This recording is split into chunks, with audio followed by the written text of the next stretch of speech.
बिहार का वो बल्लेबाज जब टीम इंडिया के लिए बैटिंग करने के लिए उतरता था तो हर किसी को लगता था कि जब तक ईशान किशन नाम का वो बल्लेबाज बैटिंग करेगा तब तक भरोसा है।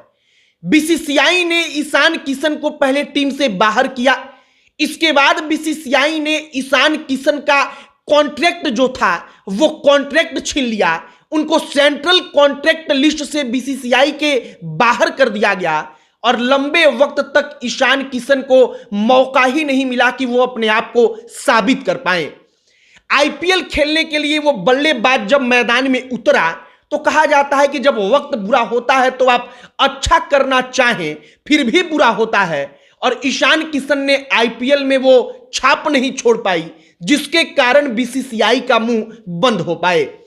लेकिन इसके बाद जब घरेलू क्रिकेट में वो बल्लेबाज उतरता है, बूची बाबू टूर्नामेंट की चर्चा होती है, ईशान किशन छक्का चौका का बरसात करते हैं और इसके बाद वो ज्यादा मैच नहीं खेल पाते क्योंकि उनका कमर चोटिल हो जाता है।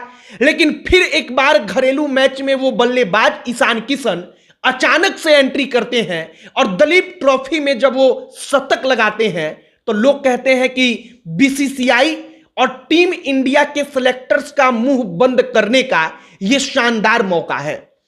ईशान किशन को लेकर कहा जा रहा है कि अब ये बल्लेबाज और अधिक बाहर नहीं रहेगा टीम इंडिया से, बल्कि इसको मौका मिलेगा।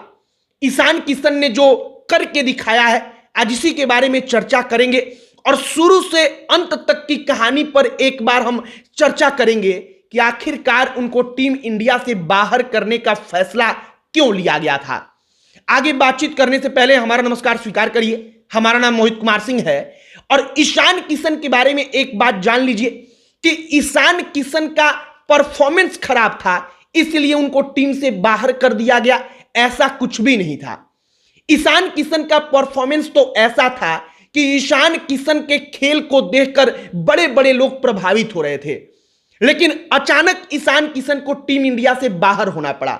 इसका कारण बताया गया कि बीसीसीआई और जो टीम इंडिया के सिलेक्टर्स थे उनसे ईशान किशन की बन नहीं रही थी का मतलब समझिए। बीसीसीआई चाहता था कि ये जो युवा खिलाड़ी हैं वो घरेलू टूर्नामेंट खेले, जो डोमेस्टिक क्रिकेट है इसको खेले। ईशान किशन डोमेस्टिक क्रिकेट को छोड़कर आईपीएल की तैयारी करते हैं और इसके बाद बीसीसीआई से विवाद बढ़ा तो उनको टीम इंडिया से बाहर होना पड़ा। इसके बाद क्या हुआ, जब सेंट्रल कॉन्ट्रैक्ट लिस्ट दोबारा से जारी हुआ तो ईशान किशन उसमें से बाहर कर दिए गए और इसके बाद ईशान किशन को घरेलू टूर्नामेंट में वापसी करनी ही पड़ी। जब ईशान किशन घरेलू टूर्नामेंट खेलने गए तो बूची बाबू टूर्नामेंट में उन्होंने जो कमाल किया इसके बारे में हमने आपको पहले बताया था। अब इस बार जो ईशान किशन ने किया है उसके बारे में जानिए।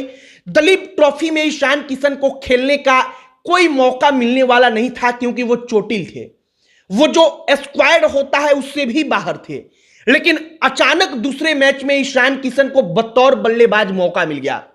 ईशान किशन को मौका मिला तो मानो ईशान किशन पहले से तैयार बैठे थे कि जैसे ही मौका मिलेगा हम अपना टैलेंट जिसके लिए हम जाने जाते हैं वो सब कुछ करके दिखा देंगे।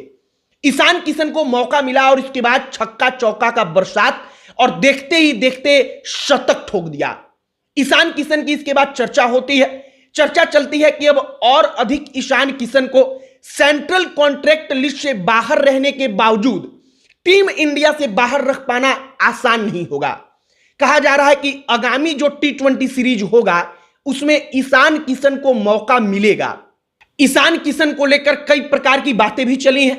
कई दफा कहा गया कि ईशान किशन को बिहार से होने का खामियाजा उठाना पड़ा। उनके फैंस ने कहा कि ईशान किशन के पास टैलेंट है लेकिन जो बीसीसीआई की अंदरूनी चीजें हैं उसका उनको खामियाजा उठाना पड़ा। और इन तमाम चीजों के जरिए जो खबर आई थी वो यह थी कि जो बीसीसीआई है वो चाहता था कि ईशान किशन डोमेस्टिक क्रिकेट खेले। ईशान किशन आईपीएल पर फोकस कर रहे थे, इसके कारण बीसीसीआई नाराज हुआ और उनको ये बड़ा खामियाजा भुगतना पड़ा। फिलहाल कहा जाता है कि जो टैलेंट होता है वो टैलेंट दिखता है। ईशान किशन घरेलू क्रिकेट में कमाल कर रहे हैं और घरेलू क्रिकेट में कमाल करने का मतलब होता है कि उस बल्लेबाज को नजरअंदाज चाहकर भी बीसीसीआई नहीं कर सकती। और बिहार का यह बल्लेबाज एक बार फिर से हमें आने वाले समय में जल्द ही टीम इंडिया के लिए खेलते हुए दिखाई पड़ेगा। बीसीसीआई के कॉन्ट्रैक्ट लिस्ट से जब ईशान किशन को बाहर किया गया तो सबसे ज्यादा चर्चा ईशान किशन की हुई। कहा गया कि ईशान किशन का तो परफॉर्मेंस अच्छा था, फिर क्यों बाहर किया गया। लेकिन इसके बाद एक एक करके तमाम चीजें सामने आई कि बीसीसीआई ईशान किशन को दिखाना चाहता था कि आप इतने बड़े नहीं हो गए हैं कि बीसीसीआई कोई दिशा निर्देश दे तो आप उस चीज को ना माने। फिलहाल ईशान किशन अपने दम पर, अपने टैलेंट के बदौलत एक बार फिर से वापसी करेंगे, यह एकदम तय है। आपकी क्या राय है कमेंट बॉक्स में लिखकर बताइएगा। अब अंत में हमारा परिचय, हमारा नाम मोहित कुमार सिंह है। बहुत बहुत धन्यवाद।